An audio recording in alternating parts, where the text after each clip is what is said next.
Hi, everybody. My internet is a little rough, so I'm actually going to turn off my video, but I'm here.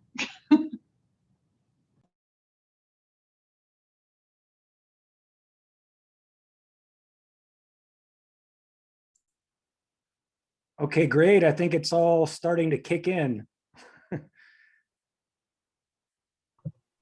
Sorry about that. Is everybody on? Let's see here. Okay. Mayor Pro Tem Sierra is going to be joining too. I just sent him the link. Yep, I'm in now. Oh, okay. There we go. Great. Okay. So we are recording. Chair Sarno, whenever you're ready, I'll be taking the roll tonight. Okay, great. Thanks, Director DeAndrea. Will you be also, and we can do this either way. Do you want me to put the agenda up on the screen and in that way? Sure, that'd be great. Okay. Thank you. Sure. Let me get to that here.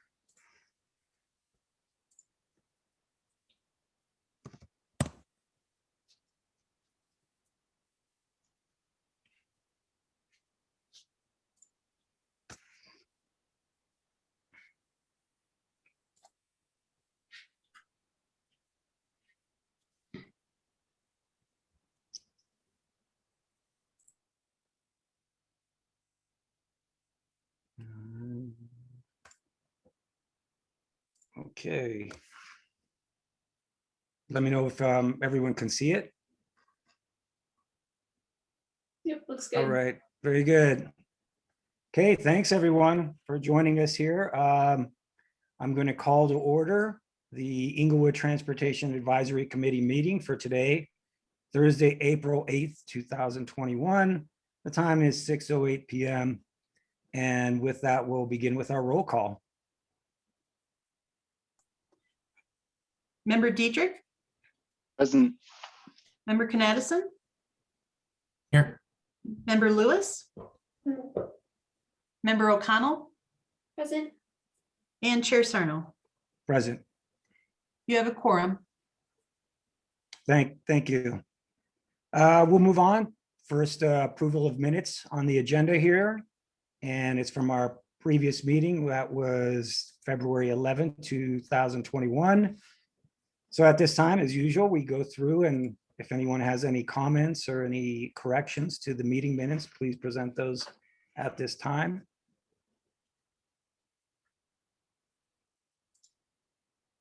And I see Chris shaking his head no. That looks good. So, okay, very good.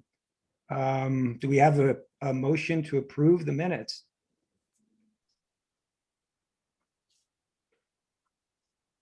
I motion to approve the minutes from the previous meeting. Okay, great. Do we have a second? I'll second that. Thank you, Member O'Connell. And any further discussion on the minutes? At this time, I see none, and so we'll go ahead with the vote to approve the minutes from February 11th, 2021. Member Diedrich, Aye. Member Knadsen, Aye. Member Lewis, Member O'Connell, Aye. and Chair Sarno. Aye. Great. All That right. motion carries. Thank you. Thank you, Director DeAndrea. So we'll move on. Recognition of public comment. And so this is a portion of the meeting where we hopefully invite anyone from the community to join us and provide any comments, suggestions, questions they may have. And Director DeAndrea, do you have anybody on the line or anybody attempting to get in, or have you received anything from the community? We have not. So the people that are currently in the meeting will be presenting or members of staff. Okay, great. And of course, if they're going to join in at any time, we'll welcome them openly. So we'll do that. All right. Let's move on then to the first kind of item on the agenda here for discussion or presentation in this case. So it's an informal presentation, Dr. Cog 2050 Regional Transportation Plan. And welcome, Jacob Rigger. Will you be presenting on? And go ahead and please tell us where you're from and what you'll be presenting today. Okay. Thank you very much, Mr. Chair. Can you all hear me? Yes. Great. My name is Jacob Rieger. I'm the Long Range Transportation Planning Manager at Dr. Cog, Denver Regional Council of Governments. Really appreciate the opportunity to be here this evening. We had intended to originally come, I think, to your March meeting, but we're glad to be here tonight and wanted to give you a short presentation on our soon to be adopted, what we call 2050 Regional Transportation Plan. So if I may, Mr. Chair, looks like I can share my screen maybe. Nope, can someone give me permission to share my screen? You I'll should stop- be able to. Yeah, I'll stop Jacob. sharing if that helps. Yeah, I think it would help if you stop sharing the agenda, sorry. There you go. Let's see if this works. Okay, give me just a second here.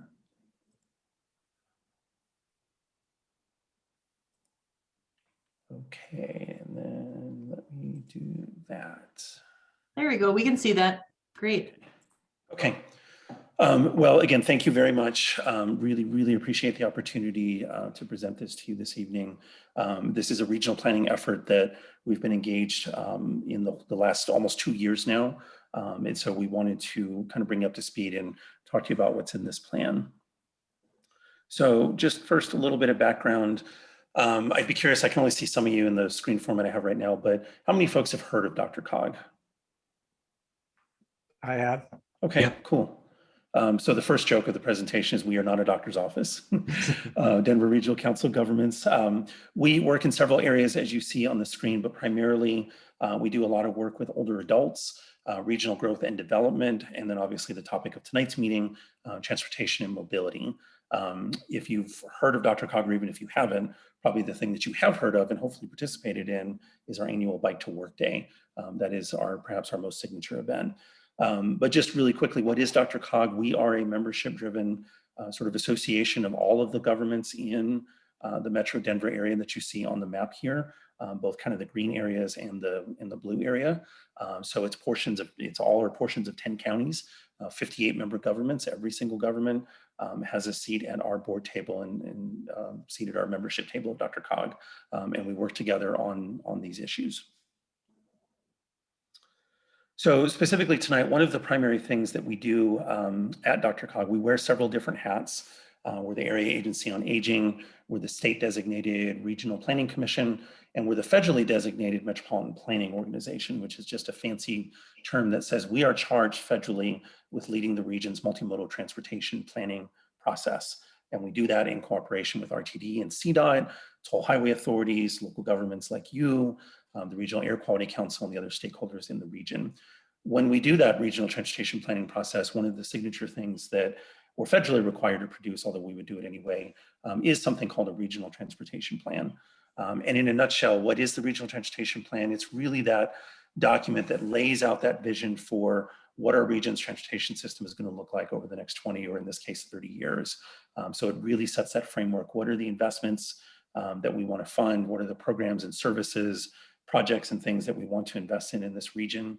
It really brings together everything that everyone is doing in the region. So regardless of either revenue source or expenditure, so even if it's federal funds or the work that CDOT does, local governments, Dr. Cog, of course, ourselves, RTD, again, the toll highway authorities, doesn't matter. We bring all of that together into this regional transportation plan, both in terms of the revenues that we think we'll get from all of those sources, federal, state, and local, over the next 20 to 30 years, and the expenditures over the next 20 to 30 years based on those revenues.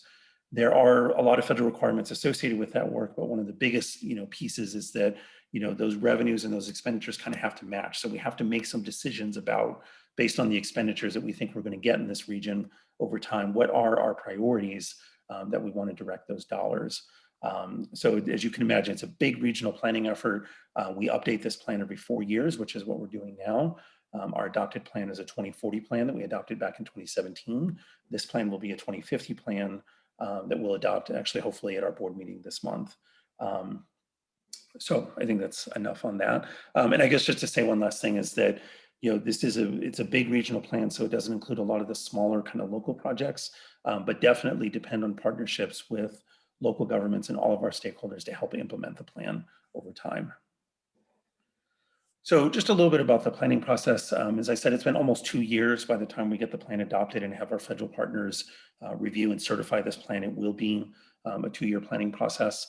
We broke up that process into the 4 phases that you see here. So, definitely started before COVID, thankfully, with a lot of public engagement at the beginning of the process to really talk about visioning, education, what's working for people, what's desired, so on and so forth. And I'm glad we were able to do that before COVID. And then we got into looking at some specific investment priorities and what we call scenario options.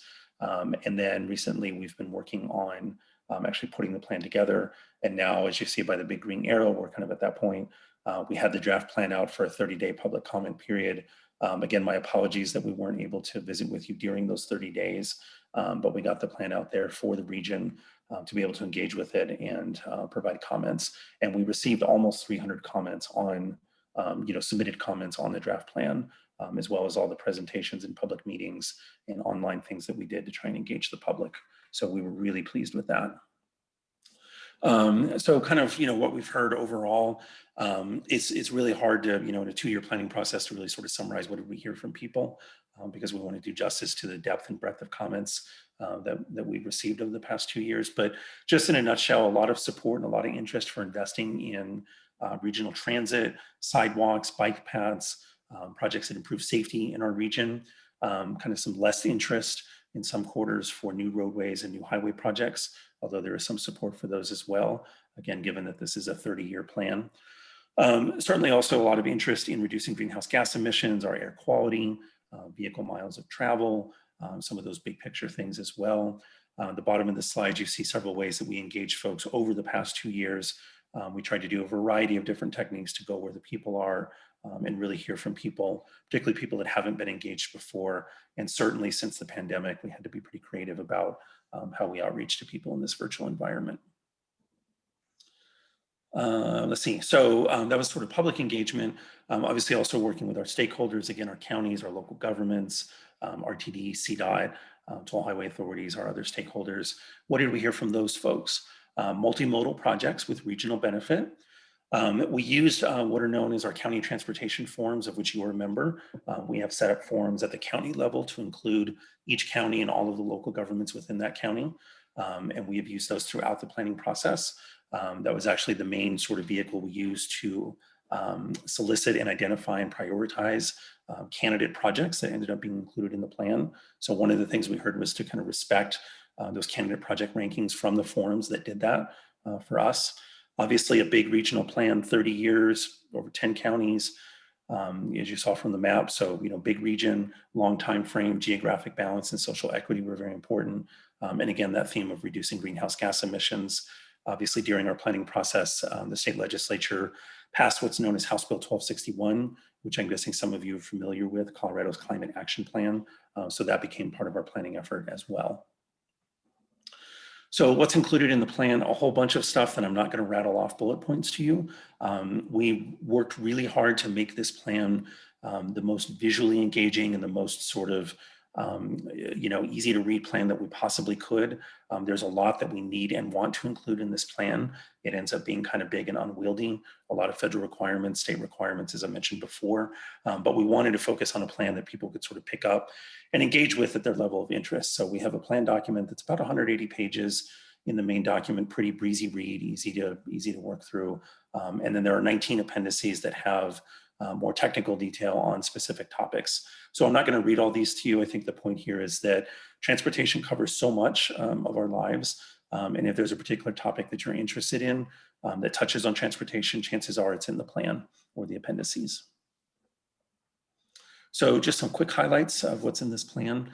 Throughout our planning process over the last 2 years, whether it was the public or our various stakeholders, there were certain themes that really rose to the top, and we actually structured the plan around these six themes that you see on the slide here. And I'm going to go through each of these really, really briefly in terms of highlights of what's in the plan. But what ended up being, really regional priorities in the planning process was multimodal mobility, freight, active transportation, meaning walking and bicycling, safety, in particular, air quality, of course, and regional transit. Say a couple words about funding in the plan. Remember, I said at the beginning that it brings together all the revenues, regardless of source, whether it's federal, state, local, or otherwise, brings all those revenues together and all the expenditures together. So there's a very detailed financial plan that if you're having trouble sleeping at night, you're welcome to kind of look through. Lots of charts and tables in there. But at a really high level, just to give you a sense of how this is put together, the top right, revenues available for use in this plan, is being shown by kind of who administers those funds. Some funds come to us directly at DRCOG. Some obviously go to CDOT or RTD or other entities, so you can see that breakdown. The non-regional system funds are actually local funds. We actually do an estimate of what local governments spend and all the great work that you do to maintain and operate, your transportation system in your local streets. And that's actually a big expenditure and a big revenue within the plan.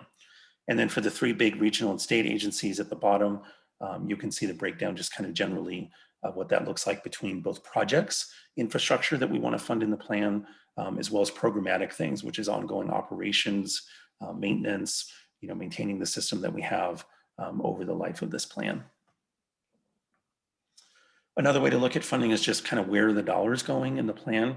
I will say the plan is not a budget document per se. We're not funding specific projects with specific dollars at specific times. But what we are doing is really showing the regional priorities. This again sets a framework for identifying those project and program investment priorities. And it's used by CDOT and RTD and ourselves and others to then fund specific projects as they get developed over time. So again, the plan really sets that template. It's kind of like a blueprint for a house. The blueprint doesn't build the house, but it certainly tells you what that house is going to look like, what you need to build that house and have in that house. So I won't go through these numbers individually, but this just gives you a sense by those 6 themes of kind of the breakdown of what's in the plan. And then just really quickly, let me touch on each of these themes. I won't go through everything that you see on this slide in the interest of time. But this is really just a snapshot of both some data, some statistics that you can find in the plan about each of these topics. And it also gives you a sense of the investments in the plan. Most of these 6 themes have both kind of project investments, and you see a small portion in this case of safety projects in the plan. This was an innovation for us. This was the first time that we, all the projects in the plan, of course, are supposed to help address safety, but this is the first time that we specifically included projects in the plan that are specifically dedicated towards safety. We also created a programmatic sort of investment as well that says, over time, through the 30 years of this plan, we're not going to necessarily identify all those projects at once, but we want to have a pot of dollars if this is a priority for the region. We want to have that set aside of dollars to be able to continue to identify and implement safety projects over time. Similarly, active transportation. Again, this is walking, bicycling, anything that we do without a motor or an engine, human powered transportation. You see a small subset of the projects that we're funding in the plan for active transportation. But again, we also have that programmatic element. This is a priority for the region, so we're dedicating a specific pot of dollars to continue to identify and implement, fund these projects over time. I should also say for both safety and active transportation and some of the other themes, one of the things we wanted to do in this regional plan was bring together the great work that both DRCOG and our partners, including you all, have been doing over time. Lots of local governments have bike ped plans. DRCOG recently adopted a Vision Zero safety plan. CDOT has also done some great work. So part of that is bringing forward actually some of that work and integrating it into the larger regional transportation plan. Air quality, obviously super important. I think you all know the importance of air quality in this region and our continuing challenge to meet current standards for air quality. One of our primary federal requirements is that we need to prove that the collection of projects, the cumulative sort of set of projects in this regional transportation plan over time will not meet what are known as emissions budgets that are set for us by the state. In other words, to show that the program of projects that we're funding in the plan will continue to help improve air quality over the life of the 30 years of the plan, which it does. We actually do modeling with the state that helps us demonstrate that based on state and federal requirements. Really, in terms of projects here, we don't have a specific list of projects that are air quality projects. The philosophy here is that this is an all of the above approach, whether it's a transit project or a bicycle pedestrian project, whatever it is, teleworking, particularly in the pandemic. There's lots of strategies, electric vehicles that you see on the slide. There's lots of strategies that are incorporated in the plan to help us improve the region's air quality over time. Multimodal mobility is just a little bit of a fancy term that basically means that all the projects in the plan should really help accomplish several bottom lines for us. Funding at the local, state, even national level has been limited. So these projects, we want them to be the very best projects they can be. So the idea is that even a roadway project, in a locally appropriate context, every jurisdiction is different, but even roadway projects where it's appropriate will have things like bike lanes or sidewalks. If there's bus service, it'll have transit infrastructure. A transit project will help be a safety project. A safety project will help with air quality. That's really the idea here behind multimodal mobility. And there's a lot of projects in the plan kind of under that banner. The 4 you see here are just kind of 4 I picked out, sort of in your area of the region, but there's a long list of multimodal mobility projects in the plan. And then 2 more of these. Freight is obviously very important, particularly during the pandemic. I think we've all had the shared experience of, grocery delivery, food delivery, package delivery. So freight and goods movement, continues to be an important part of our regional transportation system. Again, DRCOG and CDOT have recently done multimodal freight plans that have been incorporated as part of the larger regional transportation plan. And again, like some of these other topics, we're identifying both a specific set of projects to help improve freight and goods movement, but also other projects in the plan will help with that. And we're identifying a programmatic element in the plan to continue to identify these projects and implement them over the 30 years of the plan. And then finally, last one here, regional transit. There's actually a lot in the plan about regional transit kind of at several levels. It includes everything from kind of the day-to-day operations and maintenance of the service that RTD provides on their existing system. One of the appendices is a specialized what's known as a coordinated transit plan, which looks at all aspects of transportation, whether it's local bus service, human service transportation, fixed guideway transit, meaning like light rail, commuter rail, bus rapid transit, RTD's Fast Tracks program. So this plan really covers the spectrum of transit in our region. Specifically in the plan, we have a couple sort of very specific investments besides the overall financial plan investments. One is building off the work that RTD has done over the last couple of years on their bus rapid transit feasibility study. We view the 2050 plan as a primary implementation tool for that work. So we've identified a network of about 8 to 10 bus rapid transit corridors, some of those you see listed on this slide, to begin building that BRT network across the region over the next 30 years. We also have several other corridors in the plan that we're calling transit planning corridors. The idea there is that we know those are priorities in the region. So the plan is dedicating significant planning and project development and financial resources to help flesh out the vision for the exact type of transit that should be in those corridors over time. So there's a big, pretty significant transit investment in this plan. So I know that was like drinking from a fire hydrant, but wanted to give you those highlights, and I'd be happy to answer any questions. And again, I really appreciate the time and the opportunity. Thank you. Well, thank you very much, Jacob. That was a very broad presentation there that covered a lot of ground there. Quite a bit to unpack, as you mentioned there. With that, I just want to open up to the group if they have any questions right now for Jacob.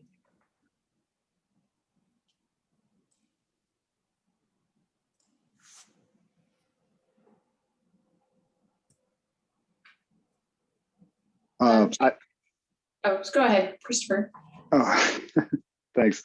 Well, first, thank you, Jacob, for presenting, and sorry we missed you last month. Appreciate you coming by and giving this presentation. It's very informational. There's like Neil said, there's quite a bit to unpack there, and I think every single bar and every graph across the board here, we probably have questions on things. To really take a good hard look at it. So first, I'm kind of curious, is there a way we can get a copy of this presentation? I saw it wasn't linked in our agenda. Is that something that we can share that maybe the board might be, or sorry, committee would be able to maybe get a copy of? Yeah, I'd be happy to send it out. Okay, thank you. Appreciate that. Yeah, I'm one of my biggest questions here is, I know you guys have these big cycles that you work through. We've been trying to be more involved in our area, especially because of the number of different, transportation things that come through Englewood, all the various modes and the major highways. I saw there was quite a bit of money on there for 285 and Santa Fe, which both go right through our community, which is great to see that some of that's going to be coming. We've been talking about some of that stuff for a while here. What's the best way for us to be involved in the process or to be able to provide inputs? And is there any opportunity for us in addition to some of the public comment sessions that you guys hold?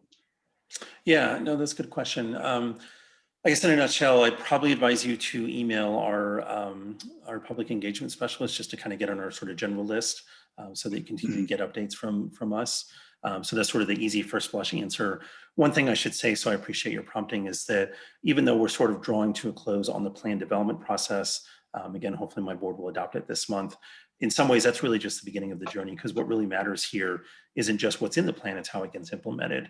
And we're dedicated, Dr. Cog, to really implementing this plan in the most, sort of multimodal, appropriate way possible, as I mentioned during the presentation.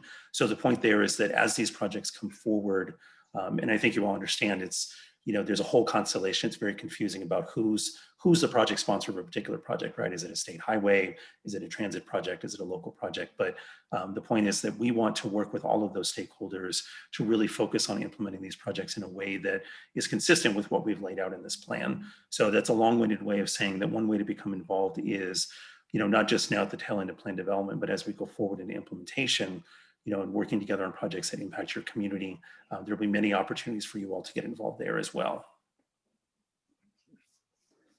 Yeah, that's great to hear, and we appreciate that and understand that in a couple of years here, you'll be starting a new cycle as well. So we'll be looking forward to seeing how that goes also. I just for the broader group to understand sort of, we saw lots of big numbers. I mentioned some of the projects that had some large funding in our community. The process through which those get funded and implemented in the community and the engagement points are something that's kind of interesting to me. And so I know you guys are doing a lot of planning. We regularly hear from Maria and her team about things that are going on with Dr. Cog as well, which is great. And we really appreciate that sort of communication as well.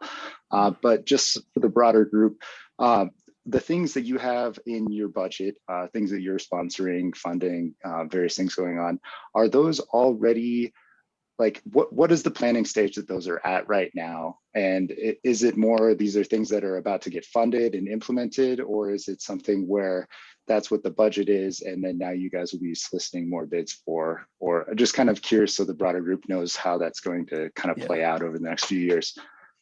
Yeah, that's a great question. The short answer is yes. But because it's a 30-year plan, there's a continuum of projects. So if you think, there are some projects that are actually well on their way to project development, some projects even under construction, but we're still including them, because they're in the plan timeframe, right? Other projects right now are going through study. So for example, you mentioned Santa Fe and 285. Santa Fe in particular, you all probably know there's what's known as a PEL study ongoing right now on that project, or on that corridor, I should say. Other projects, that are staged like 10, 20, 30 years out, those are more conceptual. And the idea is that we're identifying them as priorities because we know that those are important projects, but they're a little bit later in line just in terms of they need to sort of work on kind of developing that concept, doing some planning work, and then getting into, a formal project development process. So without making this long-winded, I guess the point is that it covers the full spectrum of the status of projects in our region over time. And one of the reasons that we update the plan every 4 years is that we know things change, right? So it's sort of our, our best estimate of where we are right now, but we know that 4 years from now, particularly if we're successful at getting some of these funded, working together to implement some of these, and that changes the context. And we constantly need to keep, sort of reprioritizing, updating, and so on. And that's one of the things we want to do with the plan. Great. And I'll have one more question, then I'll relinquish my spot here for someone else before I ask a few more. But can you explain a little bit more about specifically DRCOG's role in some of these projects as it relates to all of these various entities that are all stakeholders in the projects that are going on? Yep. So again, without boring you all to tears with planning process and federal and state requirements, just in a nutshell, DRCOG does directly receive some federal funding. You know, we don't build and operate things directly. We're a planning agency, right? But again, we coordinate the regional transportation planning process, as I said in my presentation, and specifically, you know, just as you all are probably familiar with your, you know, City of Englewood's capital improvements program, we have a version of that at the regional level known as the Transportation Improvement Program. CDOT has one as well known as the Statewide Transportation Improvement Program. The point is that just like you at the local level, you know, we identify these projects in the long range plan, but they actually get implemented through the TIP and through CDOT STIP. And it's actually a federal requirement that to implement those projects, you know, through the TIP and STIP process, they need to be identified in our long range transportation plan. So that helps link the long range and the short range together. So our role at DRCOG, even though we don't build things directly, we do disperse a lot of federal funding through our TIP process. We also do that every 4 years. We're actually gearing up to start our next big 4-year TIP. Maria could probably tell you a lot more about, you know, kind of the work that goes into. We work with all of our local governments across the region to have a funding call for projects. So these are projects that are actually going to be constructed in the next 4 years. So that's a big way that we get involved. There's many other ways we get involved as well. But in the big picture, you know, we want to work with each of the project sponsors, each of our communities, and each of our stakeholders to implement these projects, whether it's something that we fund directly, or we, you know, participate in planning studies, or we coordinate multiple agencies, or whatever it is. We're kind of involved in as many ways as we can to help move this forward. Awesome. Well, thank you. Thank you for answering my questions. Anybody else go ahead? Member O'Connell, I think you were next. Well, I was just kind of wondering, I know that the timeline on some of these projects is really long. And so I was wondering when DRCOG, through your Metrovision Plan, when you do the public engagement, when that shows that communities are maybe less interested in highway expansion, then when you have something like, you know, the project to widen Santa Fe, if you can go back and kind of revise the plan on that, if that seems like something that people are less interested in now than maybe when that project was first proposed. Yeah, that's a good question. So let me try to respond to that. First, let me use the big picture example, and then I want to talk about the Santa Fe corridor because it's an excellent project to illustrate your point. In the big picture, the plan does reflect a lot of priorities. So we definitely heard the public, and we appreciate that. Again, not a scientific sample of the public, but those who chose to, you know, to participate in our process, which we really appreciate. And there are a lot of innovations in this plan that that I glossed over just a little bit in this presentation, just in the interest of time. But this plan is the most multimodal plan, long-range plan that I think we've ever published at DRCOG, certainly for many years. This is the first plan that has dedicated safety, transit, well, we've had transit projects, but you know, a transit project list and a program and safety program, safety projects, active transportation projects, and so on and so forth. So we really are trying to, you know, sort of reflect that general public sentiment about multimodalism, as well as I said, even on the roadway projects. We're working on some other projects that I didn't have time to get into, but really briefly, a complete streets toolkit. And you probably all are familiar with that concept that we want to use as a tool that when it comes TIP time and STIP time to implement these projects, that we have some of these tools available so that even these roadway projects can be implemented, as I said, in the most locally appropriate multimodal way possible. Santa Fe in particular is a really interesting example to illustrate your point.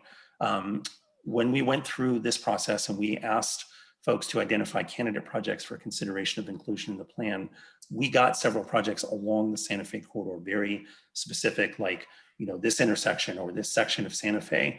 We actually generalized the Santa Fe corridor in the plan. And if you look in the plan, you'll actually see like a funding amount, I think 100 or 150 million for the entire corridor. And the whole point of that was that we actually didn't want to predetermine specific projects because the planning process is underway. We want that to be a really good planning process that will be comprehensive about identifying the best set of projects. We'll amend those in the plan later, but we actually wanted to honor that idea of let's not presuppose an interchange or presuppose a XYZ.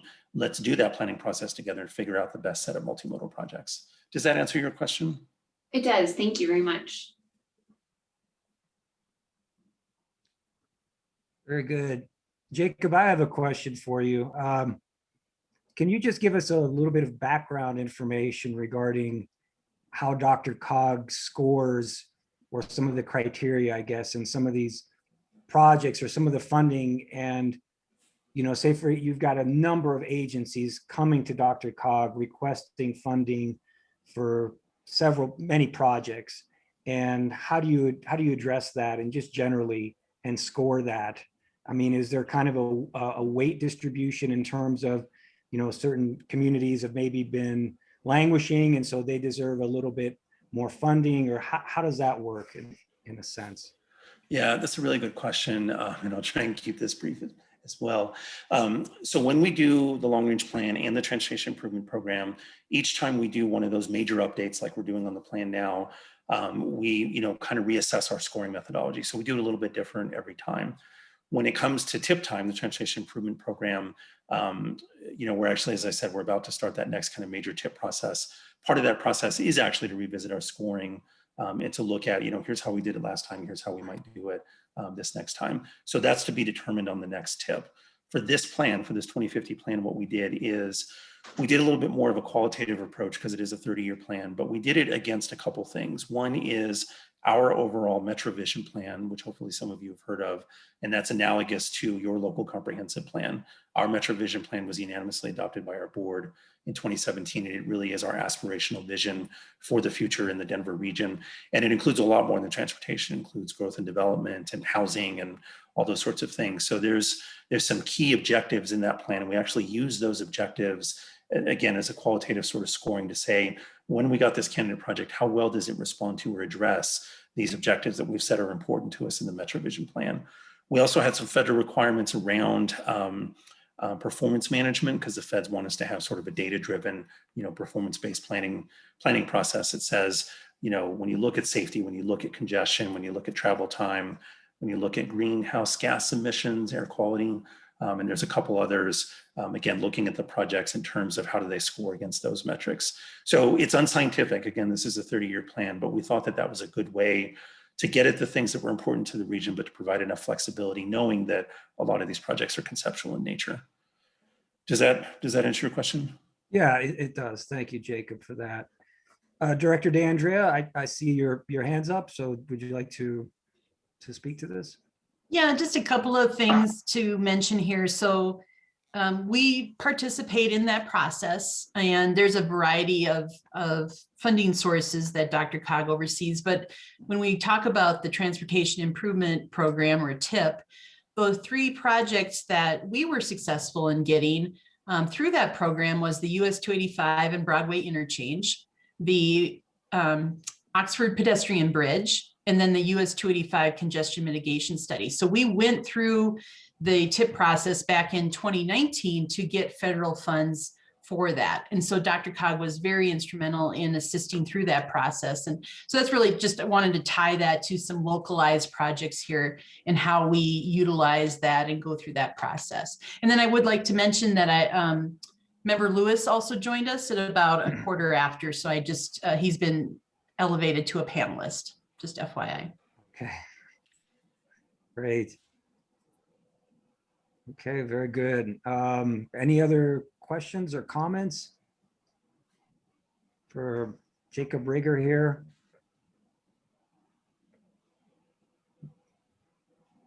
Very good. Thank you, Jacob. I really have to say that, this really emphasizes just how much of a force in the community DRCOG is. And so there's quite a bit there. And we appreciate your presentation, just taking the time to kind of run through this, and certainly we can also go back, this is being recorded, to look some of those slides and everything. But if you wouldn't mind sending over the presentation as you had put together, we'd appreciate that as a group, because there was just a lot. And I did have a few minor questions, but I don't want to go down those rabbit holes at this time. So generally, I think you provided us a great amount of information there to take in. So we thank you for that. Yeah, again, thank you so much for the time and the opportunity. I really appreciate it. I will send this presentation. Should I send it to Maria to distribute? I believe Yes, so. I please. think, yeah. Mhm. Okay, so I'll do that. And then I'll also include, and I should mention just in terms of adoption, I've said that hopefully my board will adopt it this month. So it's been through our Transportation Advisory Committee that was on Monday that they recommended approval. So I can actually share that sort of agenda link that has kind of the final revised plan. So if you are interested in kind of digging further, you can see the latest version of it. Great. Thanks, Jacob. I Okay, thank appreciate you it. so much. Have a great Thank you. evening. Thank you as well. Thank you. Okay. Great. So let me go back to getting on the agenda here. Okay. Okay, we're moving on to old business. And so we have the organized garbage and recycling collection update. And a memo was provided by the city for that. So I can scroll down to that.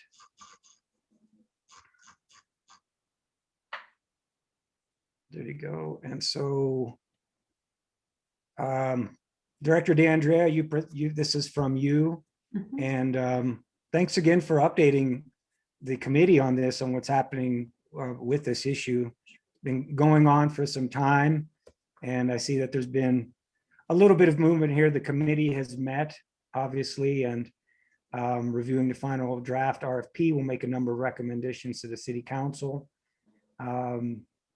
Issuance of the revised RFP, consideration of multifamily dwellings and composting options among them.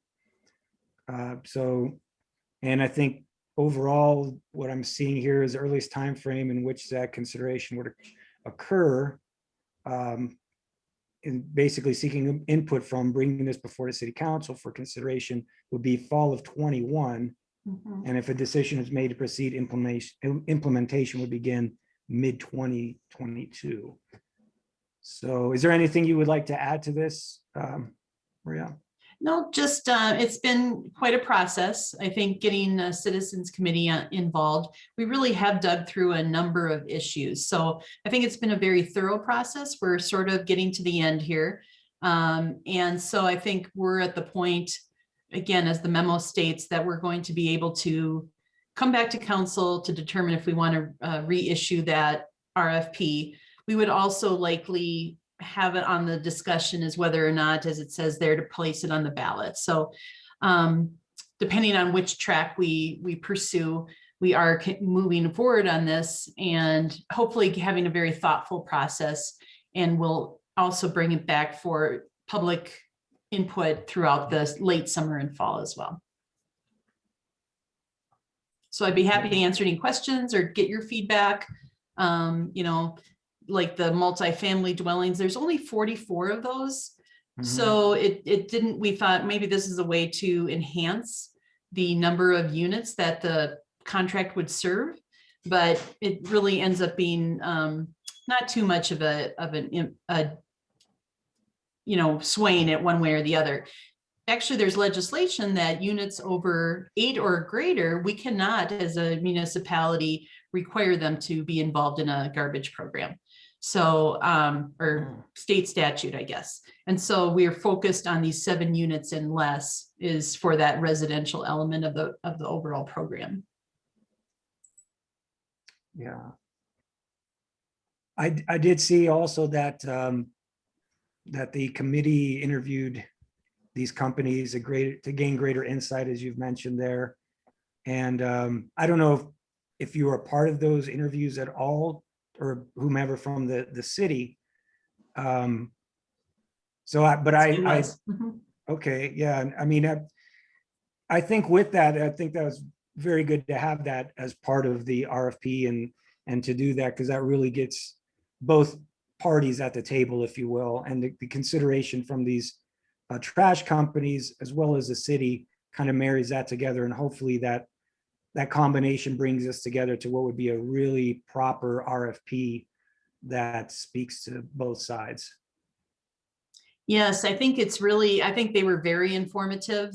We asked a lot of questions, and I think really truly, like you said, gave that endpoint from their perspective on, how best to structure this RFP and how best the service that we can get while still being reasonable in costs is, of course, that ultimate balance. Mhm.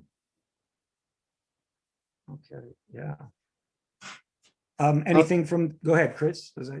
Yeah. So this is a question for Maria, although Mayor Pro Temp Nathaniel potentially might have some input on this, but I see, this highlighted piece here, the city council evaluate whether to issue the RFP or consider if this should be on a ballot. Originally, I thought this was going to be something that the city council would potentially be taking action on rather than putting it to a ballot measure. And so I didn't see that as an option in your highlighted space there.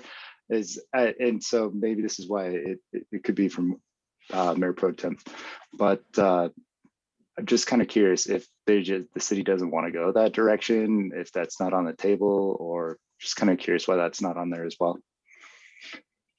I think it's really up to, I can let Mayor Pro Tem speak as well, but it's still within council's purview to decide whether they want to put this on the ballot and ask the voters for their input or proceed in this direction with the RFP. I think the intent would be is if we wanted to place it on the ballot for, say, this fall, we need to make that decision probably by the June, July timeframe.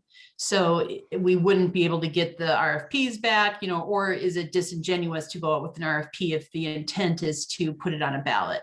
And then maybe if there was a yes vote, then we would seek those proposals after we got that yes. Yeah, I would agree with that. So I don't think city council's really discussed whether or not we want to put this on the ballot. I know that there's been some questions around previous attempts to put it on the ballot. There was actually a council request by, I believe it was member Quest that asked for information on whether or not this has ever been a ballot question. And it came back that it was not ever, or it hasn't ever gone to the voters. So things like that, but we've never actually directly asked the question whether or not we want to bring this to the voters. I think everybody's just waiting to hear back on the RFPs and seeing where it goes from there. But yeah, I guess it's more at some point. I think city council is going to have to decide which way to go, but I haven't heard any direction one way or another on which way they'll go. All right. Well, thanks for the clarification there. I've gone on the record before saying I support this sort of thing. So I've continued to hear grumblings from people in the community about trash, and I know that we have some accountability issues and some other things with the current situation. So I thank you to Maria and team and council for continuing to work on this and consider. And regardless of where it ends up, I appreciate you guys doing the due diligence to try and see whether it's a good option or not. And Chris, I totally agree with you as well. And I feel like we've been talking about this for almost a year and a half. So I think we should push it through, push it forward. Yeah, well, thank you for that, Member Lewis. Yeah, I mean, this has been something that's going on for quite some time. And yeah, and I think the city is doing everything that they can right now and going through this process. It's just, it's something that it's just taking its time and through the process itself. So I do want to make a note here that those highlights there, and they're not part of the agenda from the city, just a comment on that. These are just my highlights as I went through the agenda myself. So just to be noted there. So, but thank you, Director DeAndrea, for actually continuing to update us on this, even though this is something prolonged and it just keeps being pushed. And now we're looking at 22, but I think I understand that the process surrounding this and the time that it's taking to accomplish it. But we appreciate you updating us on that. Thanks. Any other? Oh, go ahead. Member Diedrich? Yeah, and I just have a general observation of a related topic to this. Over the last few years, I think a number of trash companies have stopped doing the alley pickup, which is something that was on the RFP for this as well. And, the objective was to reduce the number of alley trips, if we just had one company that was doing it. Well, in the last few years, as some of these companies have pulled out of doing the alley pickups and no longer doing it, it seems as though the alleys have been in better condition. So, one of the things that we were aiming for, while not completely solving the problem yet, it seems like some of those benefits we've talked about are even, showing themselves to be true benefits by the reduced number of trips down the alleys, whether it was by people pulling out or us just reducing the number of carriers. So, looking forward to seeing what some of those other benefits might play out to be in the long term should this get implemented. Member Diedrich, actually, that's an interesting observation because I haven't thought about it that way, but I know I haven't received as many complaints recently, but I know originally when some of those trash haulers did pull out of doing alley pickup, I heard from quite a few people, especially in my district. So I'm not sure what this new RFP looks like, but having alley pickup as, just requiring alley pickup is something that would be very important to me for some of my constituents in my area. But yeah, I didn't even think about it that way. But yeah, it's a good observation though. Mm-hmm. Yeah, it could certainly solve one of those problems, and that's very near and dear to me because I don't have a good way to get my trash can out front. So yeah, and I realize the city has also done some new treatments with the gravel toppings in the alleys and things like that as well, which are likely contributing significantly to that, along with the reduced traffic. But less trips on the main roads by the big trucks and stuff will keep those in better shape longer as well. So hopefully we can get there. And Member Diedrich, actually, I'm just going to jump in just regarding the topic, just based off my answer. So I think I've been one of the council members that's been pretty, I wouldn't use the word frustrated, but I wish this would go a little bit quicker.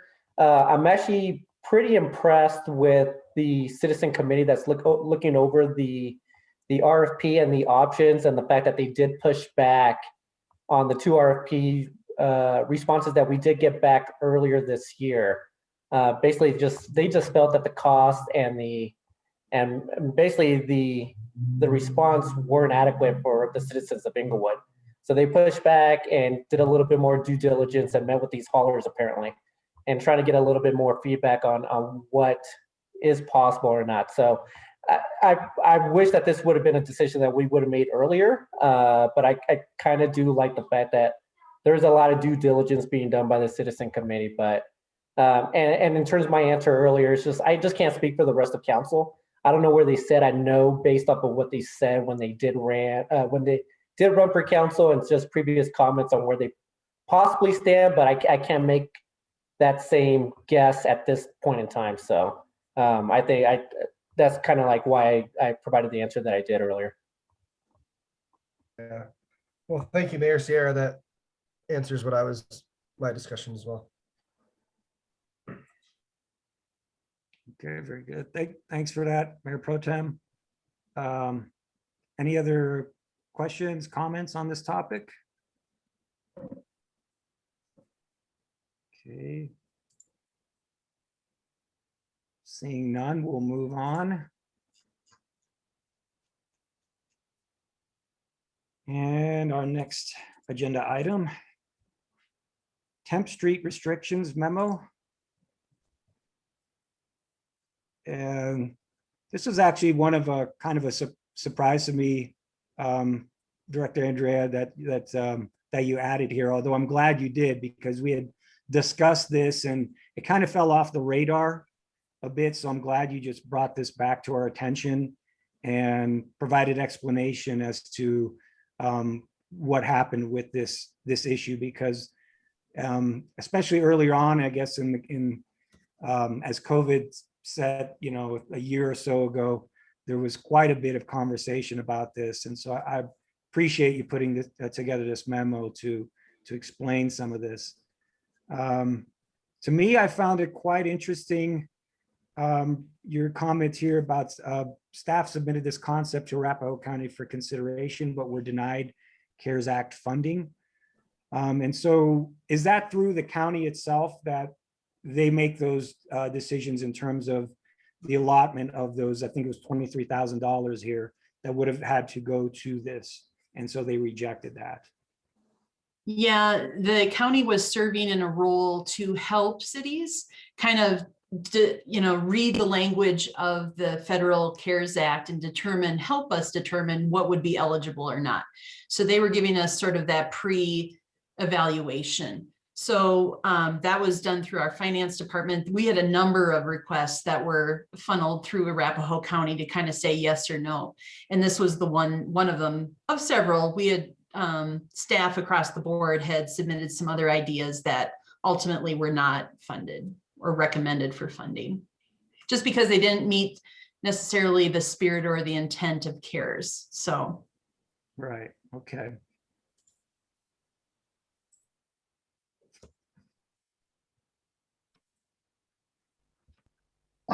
So I'm kind of curious on this.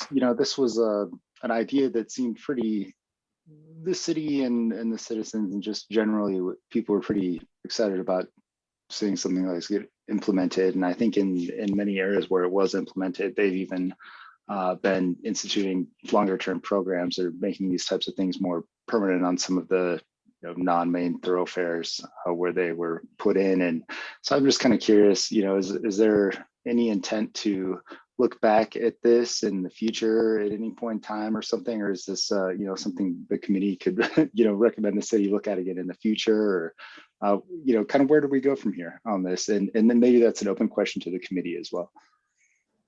Sure, I'll just touch on that, Member Dietrich, and then open it for discussion. I was surprised by we didn't get a whole lot of comments back from residents. We did send out a postcard to all the people along the I think 6 or 7 blocks that we were looking at to do this on, just to get their feedback. And there were some pretty vehement comments against it.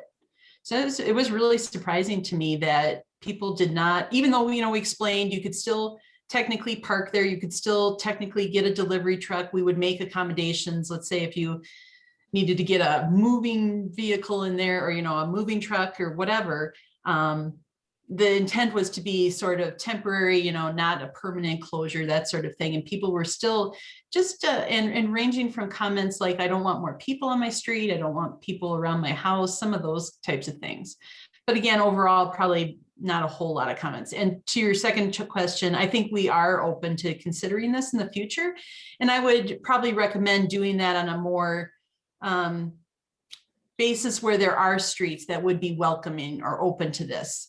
So instead of us maybe staff picking the streets, maybe we put out a request through the neighborhood committees to ask them if they would be interested in selecting a street where there'd be a majority of people who would be interested in doing something like this.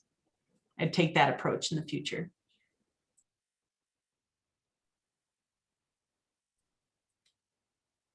Yeah, that makes sense. I appreciate the comments on that. I'm kind of curious what the committee thinks about this as well. Well, for myself, Chris, this dovetails a bit into our conversation regarding the bike boulevard, I think was it Sherman, I believe. And I think that was something that as a committee, we really did support and would like to see come to fruition. And just curious again, and I think going back to Director DeAndrea, what you had just mentioned in terms of feasibility and just the expectation that hopefully we can get a number of people on board, or at least identify those streets that feel that it would be a positive and something that they would like to see there. So how we go about that, I guess, is open in my mind, how we go there. But I think it's still a great idea. And just executing that and just having the community, or at least the people on that street, support it, I think is a very important task to take to the people in the community. So.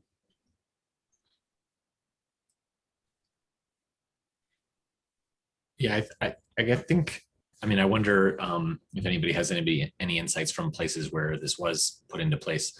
My sense is that there was sort of a window of opportunity for a change like this, and that I think that we did a like a prudent job of seeing if it would be acceptable or not in the community, but that by doing that somewhat slower process, that it you know, it gave people enough time to say, no, I don't want that.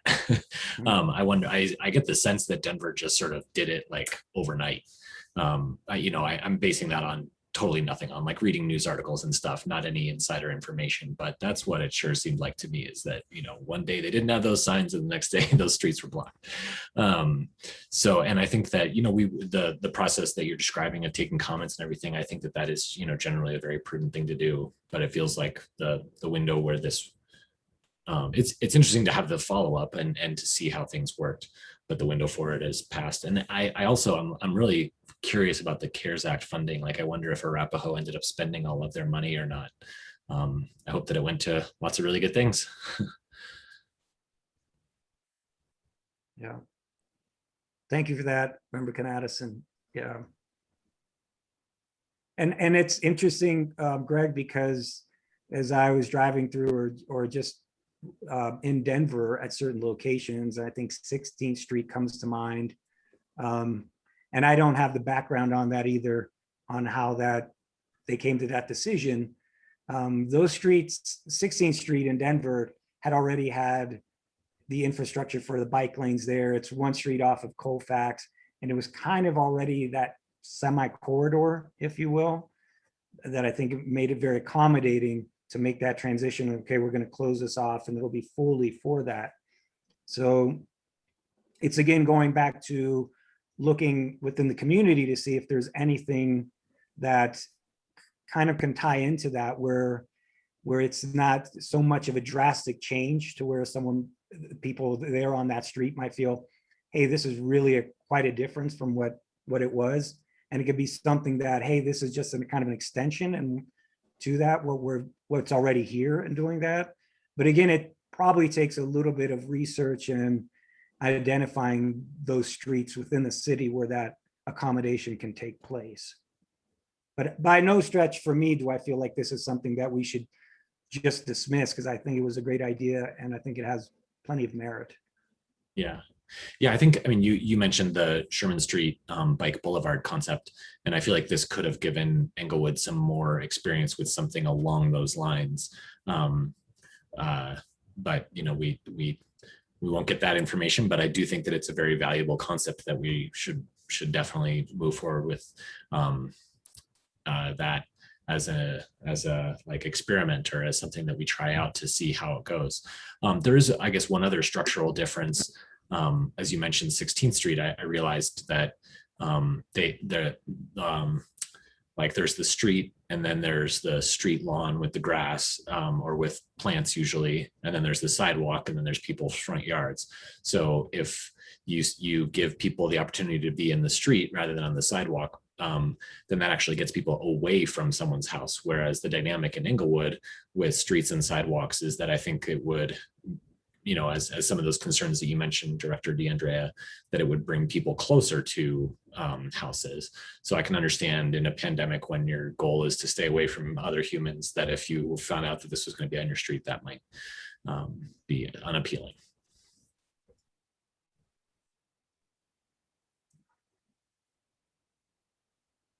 Great, yeah. I'm just kind of curious, maybe a question for Maria, but you know, Greg made a really good point earlier when he said that, you know, there was a period of opportunity that, you know, was very finite in time. And, you know, part of that, an important part of that was that the funding, right? You know, being able to submit for and receive funding to support something like this. And so, you know, if we did want to implement some version of this, whether it be, you know, a predecessor to the bikeways, or potentially just, you know, a couple of streets that are not through streets, you know, packed in the neighborhoods where they're a little bit further from the park, so people have a safer place to play. You know, what would it take for us to actually do some of those things now that that CARES Act funding is not available? So we could certainly revisit that. There, it sounds like there may be additional funds coming available for types of projects like this. Whether that would be successful again or not, but we are beginning the 2022 budget cycle as well. Believe it or not, it's only April and we're already talking about 2022. So if there were projects that were of interest like this, you know, we could certainly consider those through the budget process, and anything else, you know, like we talked about the we are moving forward with a traffic calming program this year to develop that, but then we would need funding to do those types of projects. And this might fit into that, you know, as part of a umbrella under a larger program of traffic calming, doing initiatives like this. And we are planning to request funding for that type of implementation, traffic calming, in 2022. Great, that's really good to hear, and that's exactly what I was thinking was, you know, that this is a standalone project, might be a little bit harder to fund, but because it does tie in pretty nicely with some of the other things, traffic calming, or, you know, bike routes potentially as part of this or something like that. You know, we've had some other processes with similar projects in the city where we've had some things available, and there have been some barriers that I'm not sure how we get over them, but I'm thinking about, like, we had some money available for alley paving, but it required, you know, citizens to take the initiative and go and get half of their block or more to do that and pay up. But something like this might not necessarily have to come entirely, you know, have some money out of the citizen's pocket or something. So I don't know if this is a question, maybe more of a statement, but I think, you know, if we were to do something like that, it would be good to think of ways that we could creatively engage the community such that, you know, they would want to participate in these programs. Because I think we've done some, you know, not similar, but somewhat similar things in the past, and the participation rate has been really low, and they've been really good opportunities. So, you know, I fully support this, and I think it'd be great if we could figure out a way to make something happen, but want to make sure that, you know, if we commit the time to trying to do it, we also have a way to engage the community so we can make it happen as well. I agree. And to add on to that, Chris, you know, just a thought is that, you know, if we select a street or wherever that is where we're anticipating implementing something like this, you would hope that, and of course it's impossible to get everybody on board fully, but you would hope that there's a certain amount of consensus there on that street, because you wouldn't want to be either a pedestrian or a cyclist going through that street, realizing that a lot of people there don't want your presence there in the first place. I think that's something to consider. You know, it's not at all, you know, again, seeking 100% for anything is not going to happen. We understand that nowadays, and certainly just generally, but that is something to consider, because, you know, as a community, if we're implementing something like that, I would just like to feel that, well, this decision was made with the concurrence of the people on this street, and they find it to be something of value for the most part.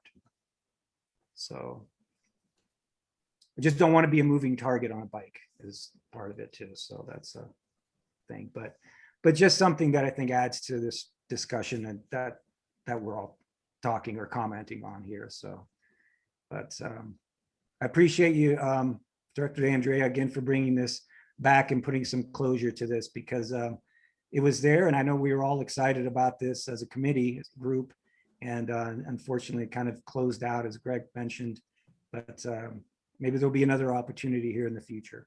And with that, is there anything else from the group on this topic?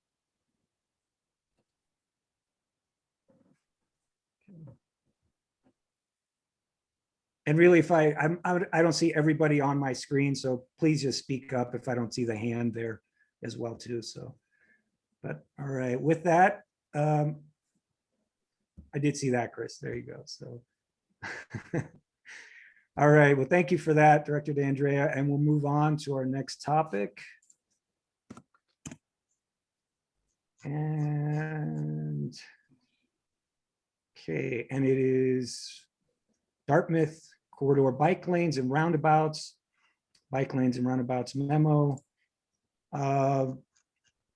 Yes, let me get to that. So a little bit of background on this. This is, of course, was sent out and by Member O'Connell. She voiced some concerns and comments and also some suggestions regarding the bike lanes on Dartmouth, as well as the roundabouts. We'll leave that for now. We'll just deal with the bicycle lanes. This was passed on to the city, as well as to the group and her attachments as well. So the city has responded with that. They've provided a memo to this in partnership with, I believe it's OV Consultants as well too. So we appreciate that. But Member O'Connell, I cede the floor to you. This was your topic, and I want you to add to that or anything else you'd like to summarize. Thank you. Well, I ride the Dartmouth bike lane every day, so its shortcomings are clear to me every day when I ride it. And I know that when the 2015 Walk and Wheel came out, it was recommended that Dartmouth would have a protected bike lane, and that the current configuration was identified as kind of a quick fix, low hanging fruit, almost like a temporary solution. And so I just wanted to kind of remind the city and continue to push for improvements on Dartmouth.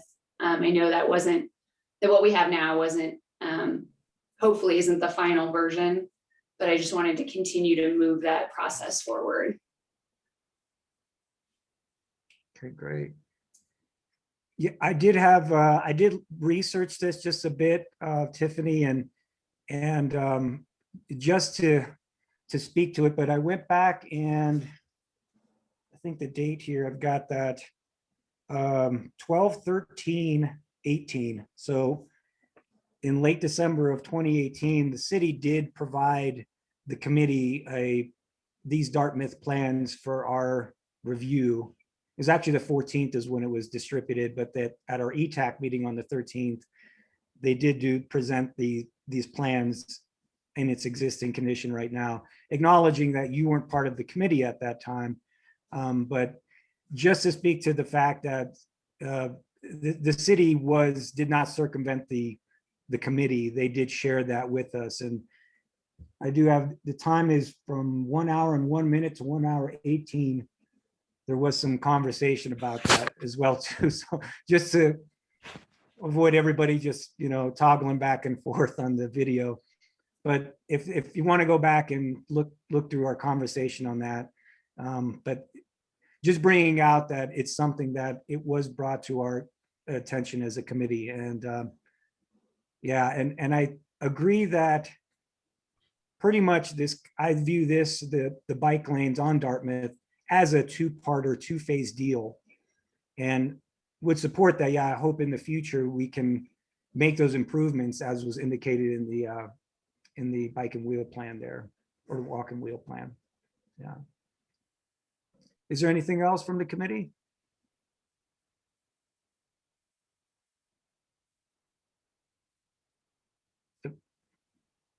Member Knattison, did you?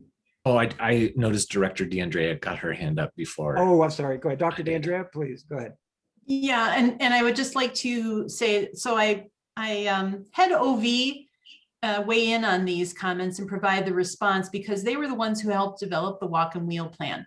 So both Chris Vogelsang and Kevin Rangel are on the call tonight if there's specific questions, or if you'd like to kind of have them walk through the thought process of that two-phased approach of where we started with keeping the on-street parking and then eventually evolving to something else. They are available to speak to that if you'd like.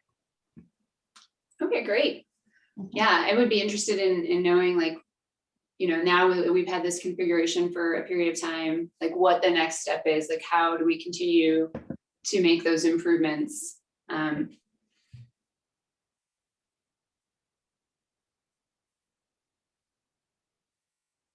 Yeah, I think this is Chris Vogelsang, so I think that is a pass to me, right?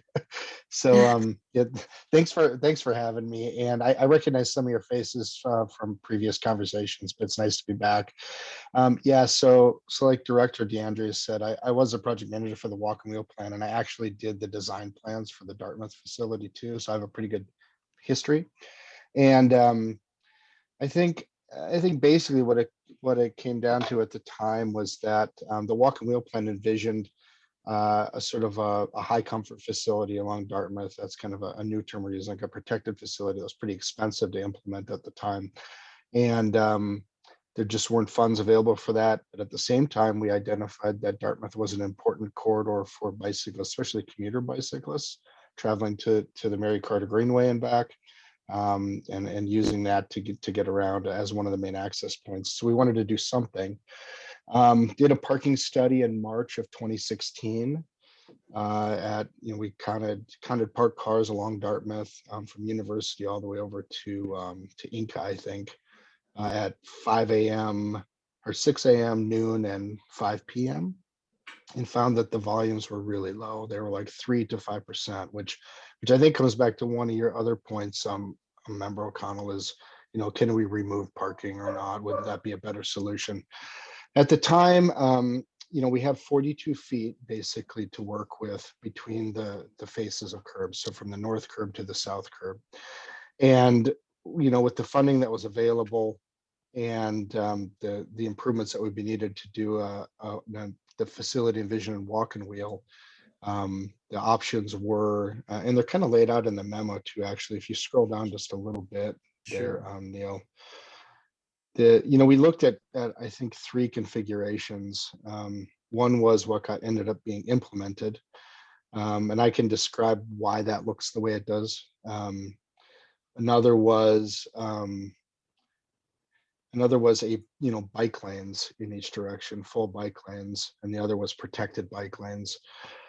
And the bike lanes and the protected bike lanes both required, curb, parking removal essentially. I know we say parking, but really it's curbside uses. And you all in this meeting really hit some of the hot buttons. So it's trash collection, it's deliveries, drop off, pickup, parking. There's a lot of things that happen in that curb that need to be dealt with and sort of figured out. And at the time, the city, and the city still doesn't, I believe, have a policy for like how to go through those discussions, how to define what those uses are and how to best appropriate that space. And with the time available and the money available, we ended up saying, let's do an initial implementation that makes it a little better for the type of bicycles that are using Dartmouth today. And then let's wait and hope for funding and really kind of get on that for a future better facility. And I think that kind of ties into the second part of Member O'Connell's comments about the roundabouts and that project funding. So that's kind of basically that's the background, and totally agree that it's not ideal. At the time, the design criteria were that the incidences of the statistical, incidence of parking and the turnover was very low, and it was deemed to be, a better than it was type of facility. And you ride it every day, so you probably have some great input back to me on how that's working for you. But I'd love to hear that. Maybe I'll just kind of stop there and just let you all ask questions or ask follow-up. Well, I kind of think that obviously the trash collection and deliveries is kind of a separate issue, but as far as the number of people parking there, if the number is so low, then I think that kind of even strengthens the argument for eliminating the on-street parking through that corridor. That's kind of one thought I had. Yeah, no, I think that's right. I think it kind of goes both ways. With so little parking, there aren't a lot of dooring opportunities, and the dooring is a real concern that we thought through, and that can be a very serious accident if that happens, especially you're just going by and it opens up, and there have been some serious accidents that occurred that way. And that's why we looked at the protected bike lanes too. And at the time, the city politically just didn't have the momentum, or wasn't ready to engage in that conversation with citizens. And I feel like it's more than a corridor discussion, although this corridor is specific, particularly low parking numbers, right? It's more of a citywide discussion that you can see. The earlier discussion we had about the shared streets, like people get really personal whether they use that parking or not. And that doesn't mean that it should stay as parking, but it means that you need to have a well thought out process and about how you're going to approach that and how you're going to work with your elected leadership to have support for that. So, and I didn't, that framework hadn't been built yet. And so maybe it's being built now to engage in a more fruitful discussion down those lines. In 2018, that wasn't the case. Is the consideration that I believe in the near future, West Dartmouth will have a bike lane placed there as well too, if I recall correctly. And so with that, it kind of could begin a whole conversation as to the whole corridor, as you mentioned there, Chris, and then further this discussion of what we can do with the on-street parking or not. So I'm just thinking again, long terms of thinking, well, this corridor, this section of Dartmouth is one aspect, but we're going to be dealing with that as we get into West Dartmouth as well too. So I don't know how that can be married together, if at all. Yeah, that's true.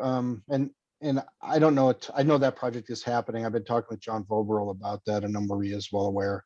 I guess I just wanted to go back to the kind of citywide discussion.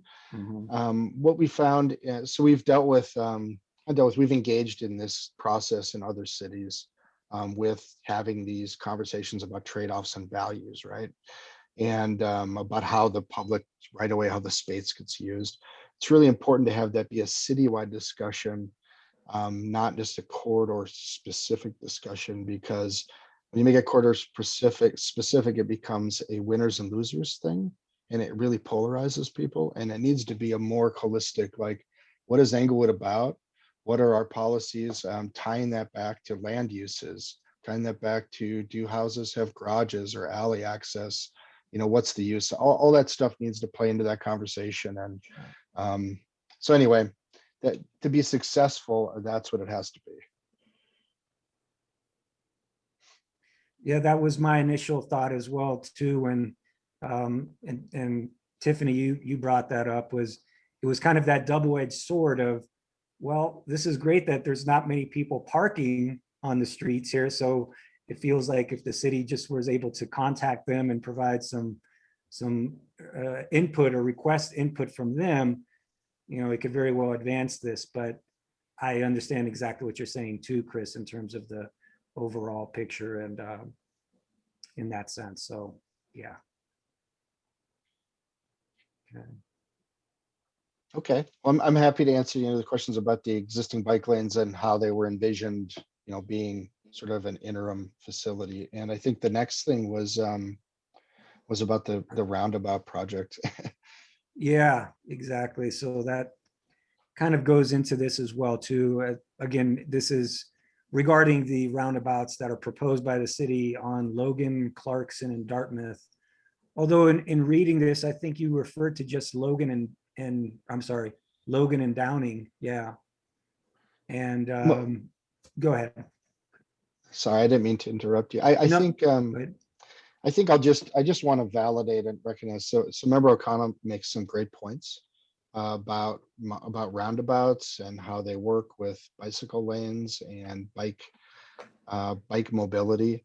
I think the key thing that she's pointed out that needs to be taken forward is there needs to be a lot of careful consideration in a concept design process about, you know, how are all those modes handled? How are peds made safe? I know the Charles Hayes School is right there at Downing, and how do pedestrians cross safely and things. And I don't believe, I'm kind of joining, I know the previous city traffic engineer, this was one of his initiatives to try to get funding for some traffic calming and safety projects along Dartmouth.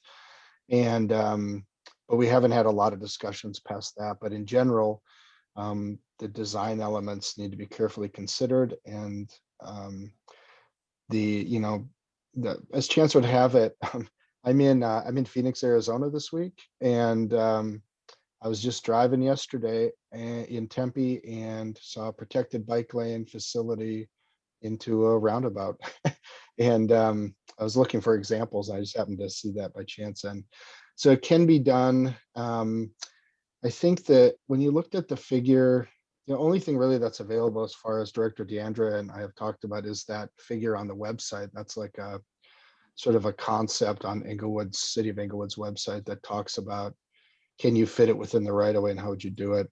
Some key elements are that to accommodate less confident cyclists, like if we end up with a protected bike lane facility in the future, like the walk and wheel plan says, that we need to accommodate a facility that sort of skips the circulatory roadway of the roundabout for those users and deal with the crossings real carefully. So it can be done. There is guidance to do that, but it's not as simple as a traffic signal installation and how to handle it there.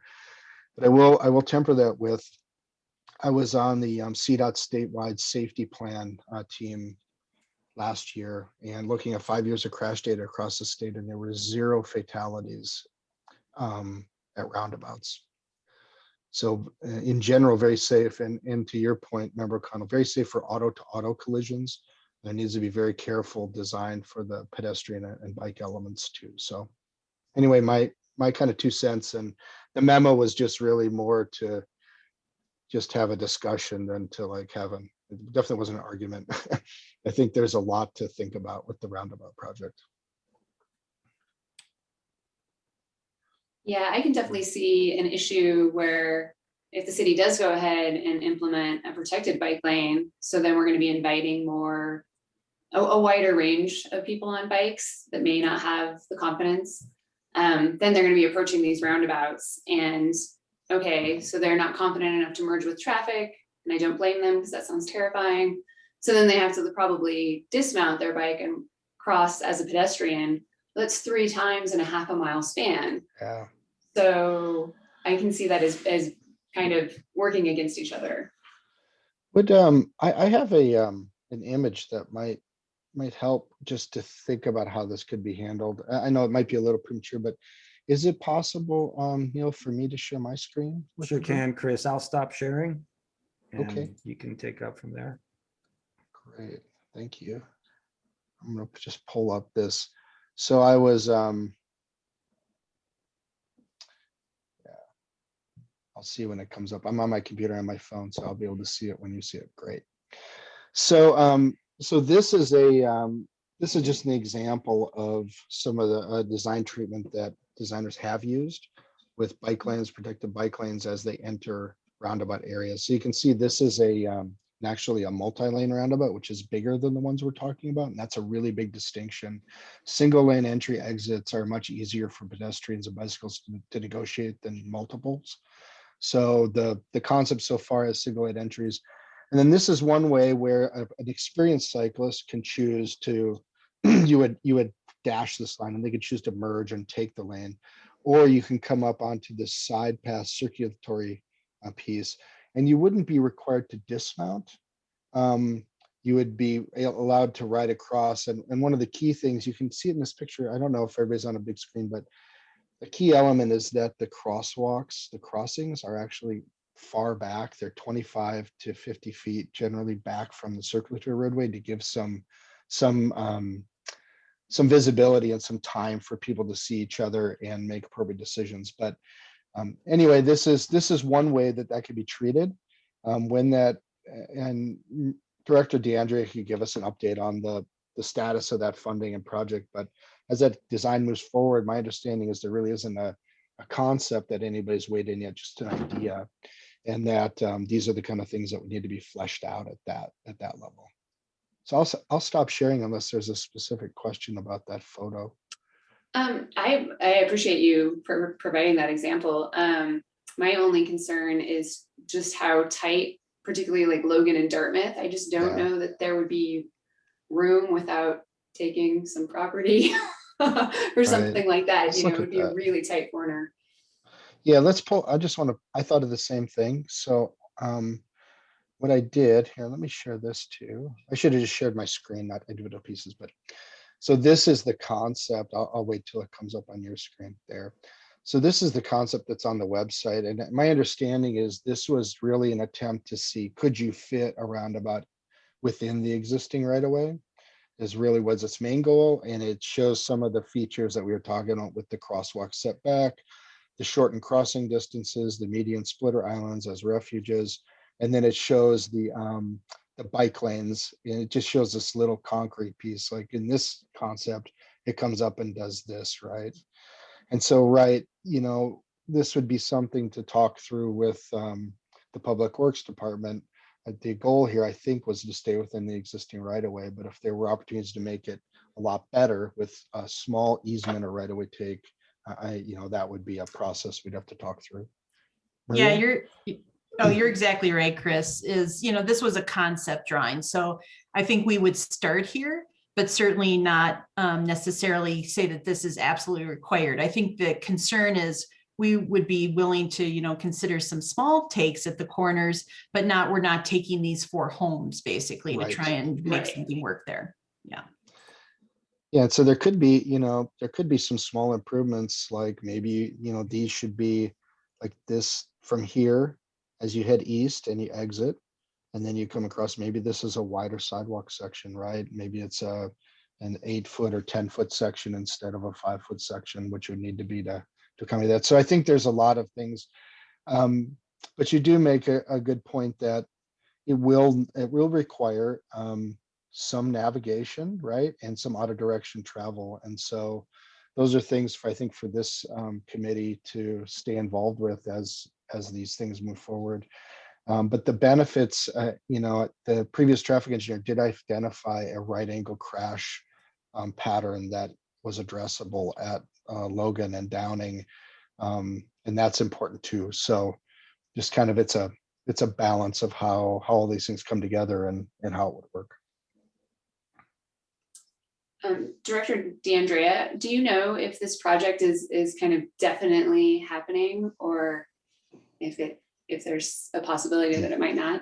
Yeah, well, so we did receive federal and some grant funding for this.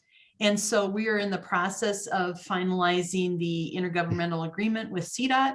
And then we would hire a consulting firm to assist us with not only the design, the elements that Chris was talking about, like getting really specific, but also outreach to the community.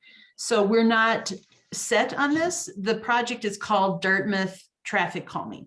So what those ultimate elements end up being is really going to be evaluated through that public input process. This was a concept. We know that as Chris just mentioned, we have some crash history at a couple of the signalized intersections. People get frustrated, especially, you know, if it's early morning or late, when they have to sit at a signal and they don't get and then there's the potential for red light running. So removing those and putting something in place that will allow traffic to move, but maybe more slowly, is a good concept. We just don't know how maybe we get there. So the hawk signals, the mid-block crossings, I think there's a variety of tools in the toolbox. Okay, great. Thank you. Mhm. Great. One other thing I did want to point out that we discussed a little in the memo was there is an opportunity with the roundabout installations to do maybe depending on how much money we have to implement, like to do a little broader traffic calming reach, and that's really important. So probably the main point I want to say about the roundabouts is speed is the #1 factor in serious and fatal accidents. And the slower we can get traffic done, especially at the intersection of crossings, the better outcomes we're going to have. So so that's a step in the right direction. And I do think there are some details to be developed. With roundabouts, the devil's really in the details and how they're actually designed. Okay. Thank you, Chris. Thank you. Yeah. Any other comments from the group?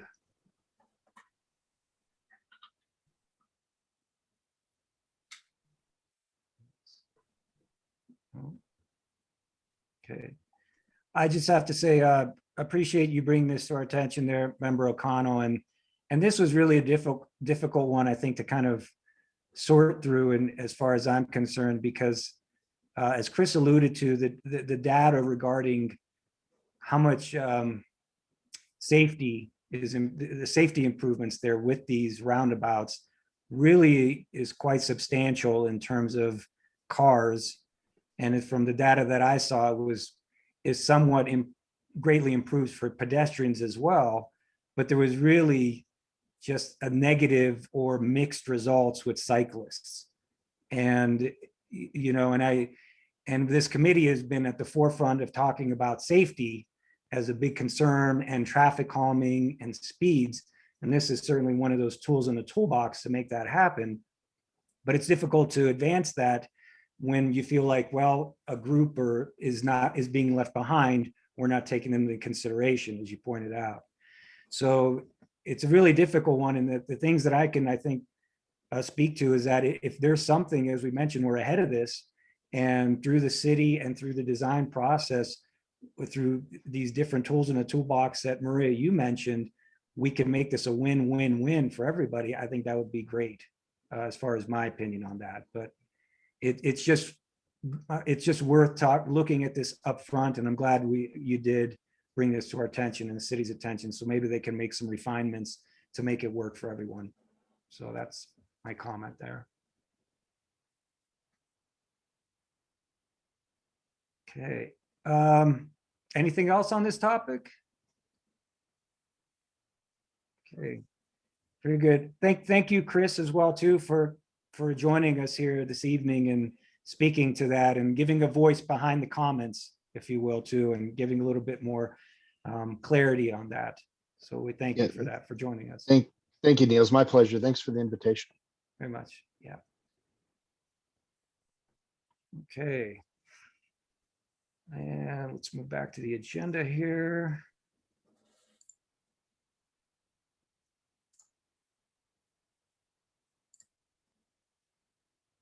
Okay.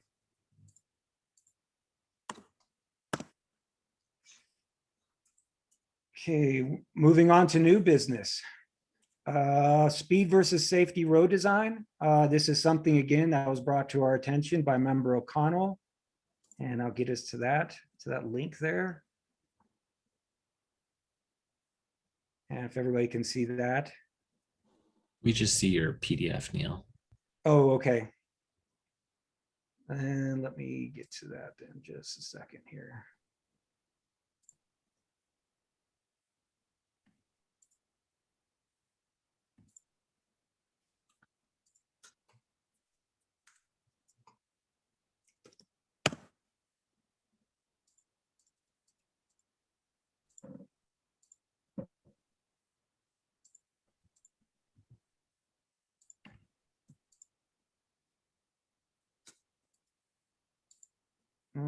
Okay, I thought that was a part of this, but maybe it was just the link. So let me just a second get to that.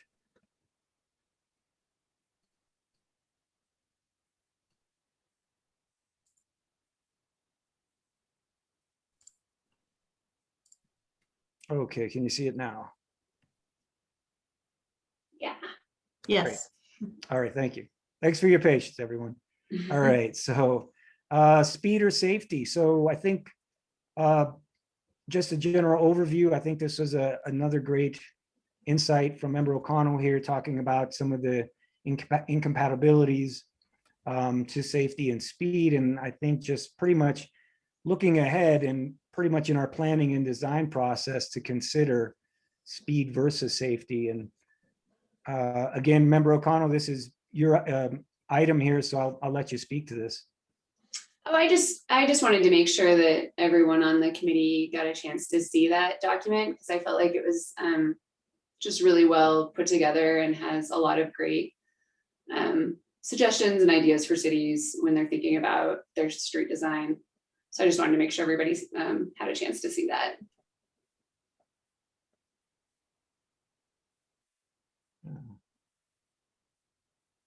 And I thought it was really visually well done, you know, and really, instead of reading a lot of text, it's a lot of photos. It's very easy to understand, and yet very concise and really well done. Yeah, I think part of Smart Growth America was involved in the development of that, and they have a lot of great resources on their website. I know when I was looking at for the Hampton Broadway interchange, I know they're thinking about making a free right-hand turn from southbound Broadway onto Hampton. And it kind of points out the ways in which those can be really dangerous for pedestrians. So just, I think it makes it really approachable and easy to understand for people that aren't traffic engineers.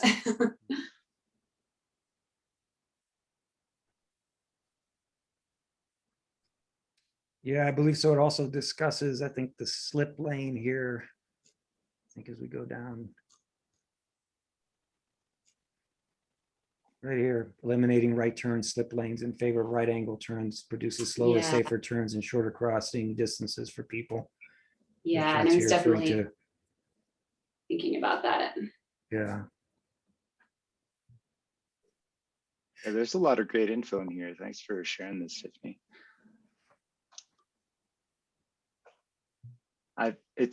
This is kind of interesting to me too. You know, they put a few markers on here. You know, there's the obvious grocery store and the bus stop across the street, and it's kind of neat. They, you know, you got to really look at what the things are in the image to really get the full picture of what's going on and what the recommendations are and stuff. And yeah, pretty interesting website.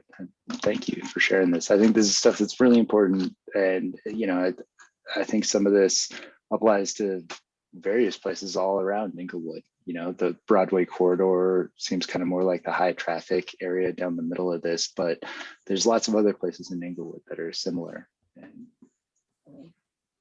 I think this gives some really good context for people who aren't as familiar with this, and just generally, I'm going to keep this as a reference. Thanks, Tiffany. Sure.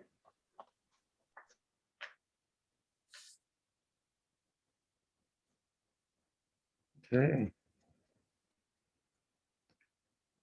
You know, and I would say that, you know, generally, I think the city is kind of transitioning to a bit more of considering all of that too, at least the last several years as I've seen it. So it's a good sign, and you know, it's some things I guess are just generational, and I think that as I mentioned just recently, I think the city has really come on in terms of understanding these different concepts and just being a little bit more open to considering different traffic calming measures and all of that. So, you know, hopefully we can continue that here in the future. So.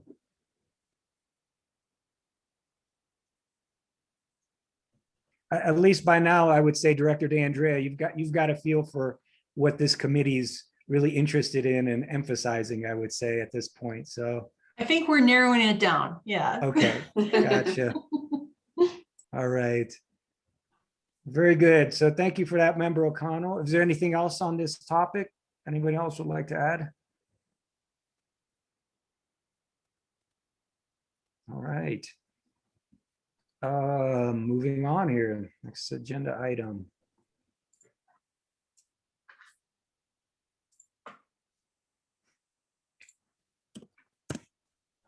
That actually does it for new business. So our next item is chairperson's choice, but I've done this a few times and I think that for some reason the director's choice isn't on there, and I'd like to not exclude that. So if you wouldn't mind, Director DeAndrea, taking this opportunity right now for yourself. Sure, thank you. So thank you, everybody. Just a couple of things to follow up on from previous meetings. If you recall, we had that Zuni parking lanes, parking and bike lanes, on-street bike lanes public meeting that was hosted by the city of Denver in late February. And there was only about probably 10 or 12 people on the call. Vice Chair or Mayor Pro Tem Sierra was in the meeting as well. So didn't get a whole lot of feedback, but there is definite interest from the city of Denver to continue to move forward, which would mean that we would remove parking, kind of like what we were talking about with Dartmouth, is remove parking from one side of the street. And they're recommending that be removed from the Englewood side, because if you know Zuni, half of it is in, or the west side's in Denver, east side's in Englewood. And so they would remove the parking in order to stripe those bike lanes. So they are working towards preliminary design, and we're going to have another meeting with the community in late May, which is not, the date has not been set yet, but I'll make sure you're aware of that. And we're also talking internally about how we make our citizens more aware of that. So I'm not sure, there was those signs that you could put in yards. There was some direct mailing, but if it came from Denver, I don't know if Englewood residents would, really hone in that it still affect them, even though it was a piece of mail from Denver. So I think we're going to think about how do we reach out to our own folks about that opportunity to make sure that they're engaged in that process. And then I'll let you know the specific date of that next meeting. Then we had a presentation 2 months ago in February about the Oxford Pedestrian Bridge. And we have made some significant progress forward in terms of design. And so we're at that point where we're going to have an open house with the public for that one as well. And that will be held 2 weeks from tonight on Thursday, April 22nd. And that will be a virtual meeting online. And so you can go onto the city's website to find that data. And I can also send out the link for that. I'll follow up with, once I get the presentation from Mr. Rieger, from Dr. Cog, I'll send you just a few things in there, all in one email. And then finally, for a future meeting, might not be for May, but probably for June, we'll be giving you an update on the US 85 PEL study. So they're getting to the point where they have some specific recommendations. And so we'd just like to brief you on that and get you up to speed. Okay. That was all I had for tonight. Thank you, Chair Sarno. All right, thank you, Director DeAndrea. That's quite a list. We appreciate that. Seems like we've got a lot coming down the pike, so great. All right, and I'll continue on with other members from the city here just to see if they have anything else to add and who else is on the line here. Sergeant McKay, do you have anything? I do not have anything to add. Thank you very much. Thank you for joining us tonight. And then we have, we also have Director Lundquist. Yeah, those things are annoying. I don't have anything to add. Thank you. Sure. And then I believe our newest member here, and it's B. Payton. I apologize, for your first name. Well, Brittany is our business support specialist, so she was helping out to prepare the meeting tonight. Gotcha, okay. Yeah. Thank you. Chair Sarnoff, I forgot to mention one thing. We did get a request for a memorial sign for the bicyclist that was killed at the intersection of Tufts and Bannock. So that should be going up in the next couple of weeks here, just FYI. Okay, great. That's good to hear. Thank you. And we also have Kevin Rangel on the line. Is he from OV Consultants as well, or? Yes, he is. Okay. Yeah, Kevin's with me. Thanks. Okay, thanks, Kevin. And Mayor Pro Tem Sierra. Actually, I'll just ask a question actually for Director DeAndre. So I'm just kind of curious, does CDOT maintain the sidewalks along Santa Fe? No, they are very limited to staying within the curb lines. So basically all they do is plow the roads and maintain anything in the pavement. Okay, so then the city itself has to maintain the sidewalks? Correct. Along, okay. That was just a question. I wasn't sure if that was like a 285, but other than that, I didn't have anything else. I just was curious about that aspect of it, but. Okay, thank you, Mayor Pro Tem. And okay, moving on to Chairperson's choice. And I do not have anything at this time. So thank you again, Member O'Connell, for bringing these issues up. And that provided me an opportunity. I did some research and did that. So I don't want to go the deep dive on that in terms of everything else I found there. I think I spoke to that during the those topics, but I appreciate you bringing that up. So we'll just continue on. Committee members' choice.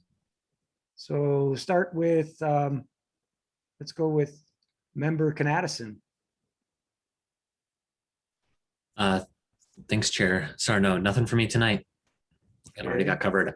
My one thing that I was going to talk about was that memorial sign at Bannock. So great to hear that that's been requested and is in progress. Thank you for that. Yeah. Thank you. And then we'll go to Member Diedrich. No further comments or topics from me tonight. We had a number of presentations from outside parties, and I just want to thank everybody for their presentations and the great conversation tonight and for sticking around. So thank you guys. Great. Member O'Connell? No, nothing further tonight. I just, I appreciate everybody's time and input on the issues I brought up. Great. And Member Lewis? Nothing for me as well. Well, thank you. All right, thanks. There is one thing just caught my mind right now, but yeah, just appreciate everybody's input on this and doing that. So and actually I just think that I just lost it right now, but it'll always be coming back to me for the next meeting, I suppose. But we'll make it happen. Thanks again for everybody attending, and we'll adjourn now, and I guess we'll catch you at the next one. It's looking at May 13th, I believe. Oh, I'm sorry. Yes, that is. I remembered right now. Sorry for this, but I just have to acknowledge we did have a correspondence from citizen Christine Brinker, and I want to acknowledge that. But she really brought to the attention of the city, of course, some different funding opportunities with CDOT, and again, this sort of concept that we can really go farther in the city with engaging with DRCOG, CDOT, and so on in some of these grants.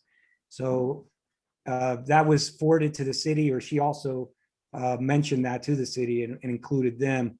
But my response was that I think the city's again doing a great job in advancing that and certainly asserting themselves much more so, at least the last several years, than they have previous to that. So that was my comment there, but I just want to acknowledge a email from Christine Brinker from the community. So again, thanks everyone for your time, and we'll catch you in May. Thanks again. Thank you. All right. Bye. Thank you. Good night, everyone. Thank Thanks. you.